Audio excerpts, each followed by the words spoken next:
اب مثلا کہتے ہیں کہ بابے جناب وہ کیا کرتے تھے، مردے زندہ کیا کرتے تھے، شفا دیا کرتے تھے، لیکن خود فوت ہو گئے۔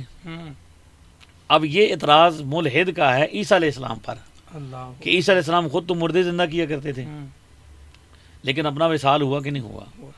یعنی ہونا تو ہے، اپنے آپ کو وہ نہیں بچا سکتے، یعنی وصال تو ہونا ہے۔ جی جی اور اسی طرح یعنی جب دوسروں کی زندگی دیتے تھے، لیکن خود اللہ تعالیٰ جب ان کو یعنی شہید کرنے کی کوشش کی تو اللہ تعالیٰ نے ان کو اٹھا لیا۔ جی جی اور نبی پاک علیہ السلام کی ذات اقدس کے حوالے سے اب یہ جو کہتے ہیں نا کہ بھئی وہ بابے زندہ کرتے تھے اور خود فوت ہو گئے، خود بیمار ہو گئے، تو حدیث شریف میں یہ آتا ہے کہ عاقد عالم صلی اللہ علیہ وسلم نے صحابہ کرام کے ہاتھوں پر ہاتھ ٹھیک کیے، کسی کی ٹانگ مبارک زخمی تو ٹانگ پر ہاتھ پھیرا، کسی کی آنکھ نکل گئی تھی آنکھ لگا دی۔ لیکن خود وہ کہتے ہیں ملحدین یہ کہتے ہیں کہ حضور اسلام کا جب اپنا دندان مبارک شہید ہوا تو اس کو ٹھیک نہیں کر سکے، خود بیمار بھی ہوئے، بخار بھی ہوا اور دنیا سے وصال بھی فرمایا۔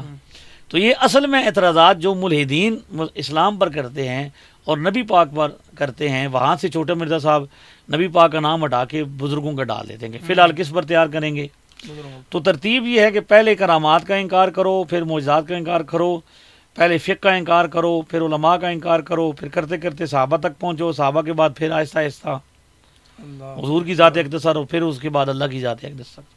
تو یہ ترتیب ہے۔ تو چھوٹے مرزا صاحب کے پیچھے چلنے والا اینڈ میرا یہ کہنا ہے کہ میں یہ بتا رہا ہوں، آج پھر زندگی پھر رہے نہ رہے، یہ میں کہہ رہا ہوں کہ جو ان کے پیچھے چلے گا اندر سے وہ ملحد ہو جاتا ہے۔ اب ان کی پوسٹیں آپ پڑھیں گے نا، آپ حیران ہوں گے، آپ کو پتہ نہیں لگے گا یہ کافر لکھنے والا ہے یہ مسلمان لکھنے والا ہے، یہ بات کون کر رہا ہے؟